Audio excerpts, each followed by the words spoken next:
How do you dye thin paper? If you've ever tried, you may find it difficult to get clean results. Simply put, thin paper is delicate, and even more so when wet. The solution? Dyeing it on a flat surface, and I'll show you how I do it. Ever since I started taking origami more seriously, paper type and quality is crucial for my work. I needed strong and thin paper to progress. Tenkujo paper, imported from Japan, was my answer to that need. It is very thin, durable, and also feels very natural to work with. In bulk, however, it only comes in white, so I needed to make it colorful while preserving its natural quality. Cold water paper dyeing was the answer. Like fabric dyeing, paper dyeing first involves treating the paper with a solution called a mordant to alter its physico-chemical properties. This then allows the applied cold water dye to adhere onto the paper fibers. Afterwards, the paper is rinsed with water, spread out onto a flat surface,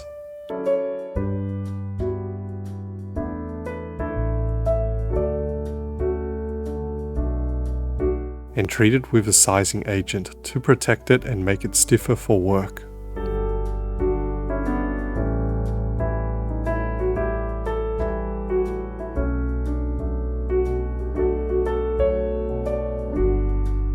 Finally, it is left to dry and peeled.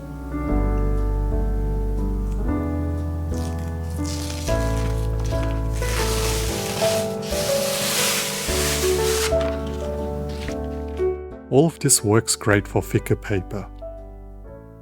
For thin paper, however, the biggest problem was spreading the paper flat without tearing it.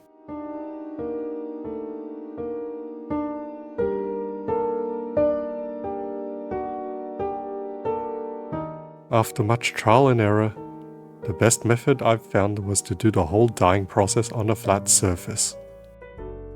Here are the things that you'll need. First, a plastic work surface. I prefer to use an acrylic glass sheet.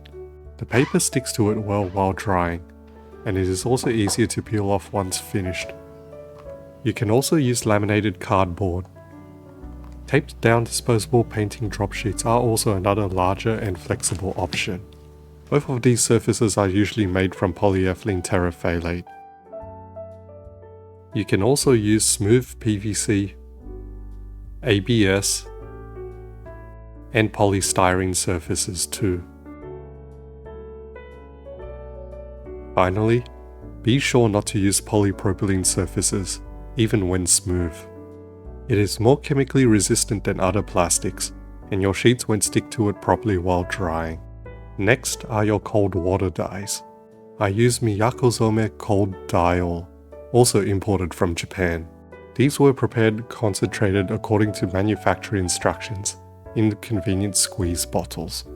Next is your mordant solution, prepared according to manufacturer instructions in a spray bottle. For rinsing, a spray bottle of water and a microfiber cloth. For the sizing agent, I use carboxymethylcellulose solution. You can also use diluted PVA glue as an alternative. The resulting texture will be different, so experiment with the dilution ratios. Hairspray can also work well too, but it can be very sticky when wet, so handle it carefully. For brushing applications, a large silicone pastry brush. This was a game changer for me when treating paper. No more pulled fibers or tearing like with a regular bristle or sponge brush. A fan to speed up drying. This is best to prevent paper warpage. And finally, also remember your personal protective equipment.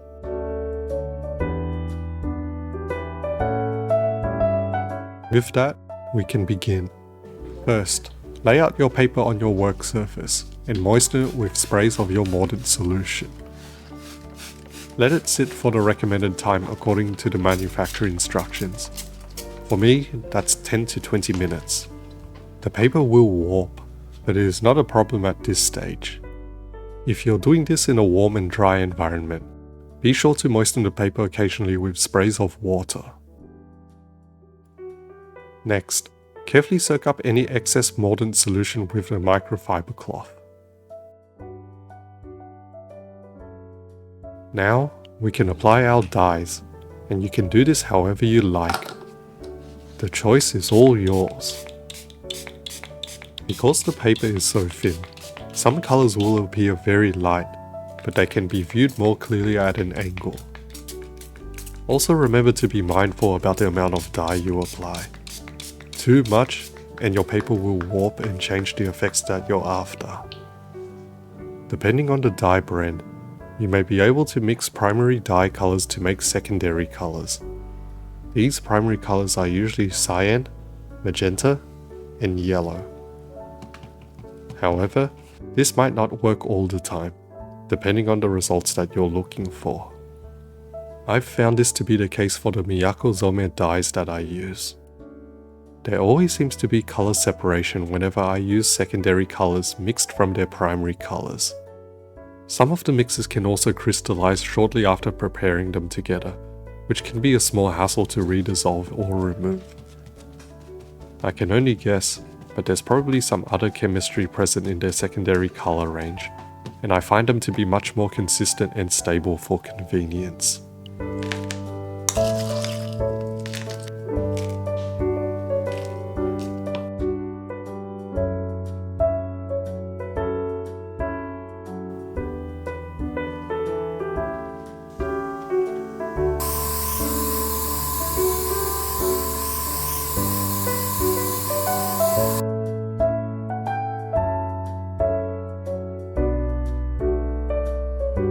Once applied, let it soak for the recommended time according to manufacturer instructions.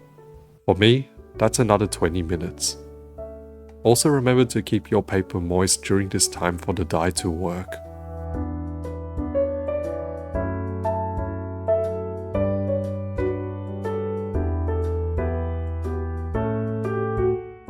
After the wait, it's rinsing time.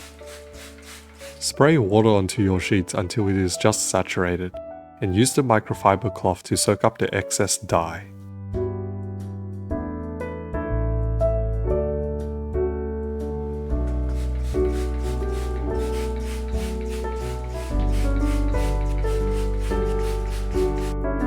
Repeat this until the water soaked from your cloth rinses out colorless. This can also vary depending on the colors used.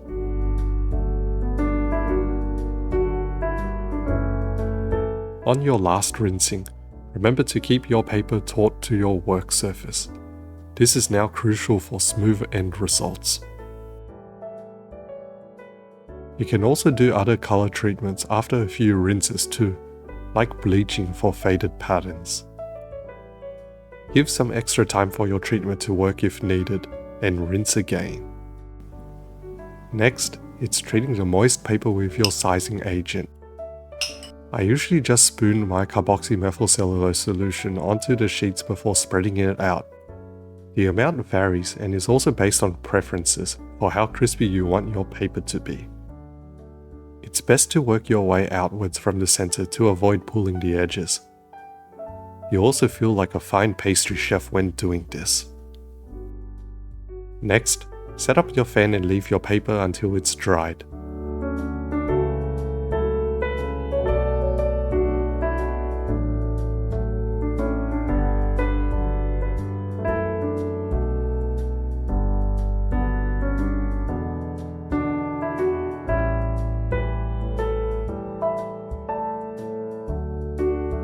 Once dried, you can peel your paper from your work surface.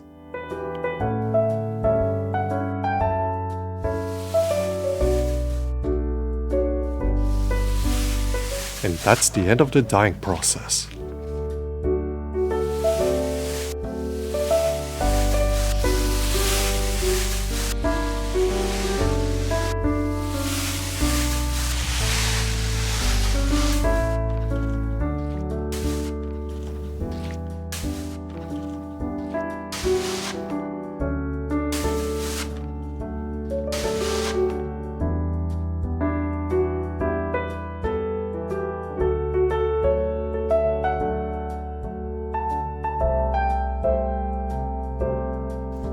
Finally, to make your paper origami ready, it's trimming them into perfect squares. Because the paper is so thin and delicate, I find that the safest way for me is by using the right-angled triangle method for a single clean cut.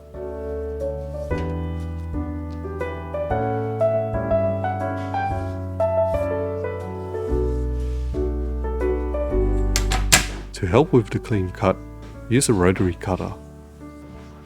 This way, there won't be any risk of paper fibers being pulled or torn, which can happen with a regular blade tip.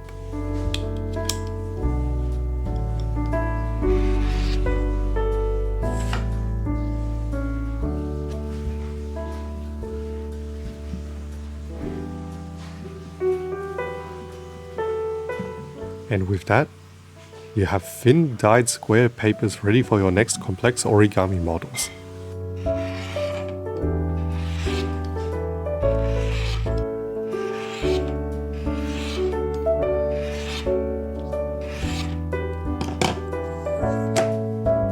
Overall, I think the biggest advantage with this method is the ease and minimal physical processing involved to keep your precious thin sheets safe.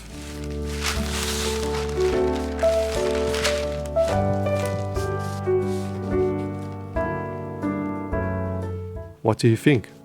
Pretty, aren't they? Which one did you like best? The main disadvantage that I find is that it's not possible to create sharper contrasts or patterns that you can get from the conventional dyeing method. However, if you prefer the conventional method, my best suggestion is to float the paper in a small pool of water and exercise your patience in spreading it out carefully and slowly.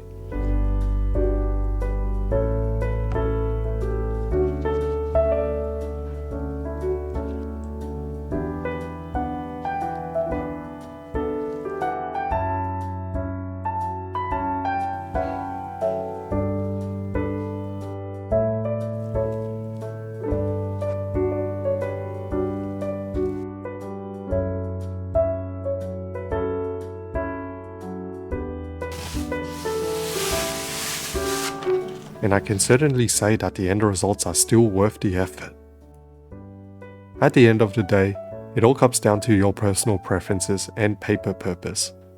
And if you'd prefer an easier and streamlined method, then paper dyeing on a flat surface might be the better choice for you. Good luck, and as always, thank you very much for watching, and I'll see you next time. Bye for now.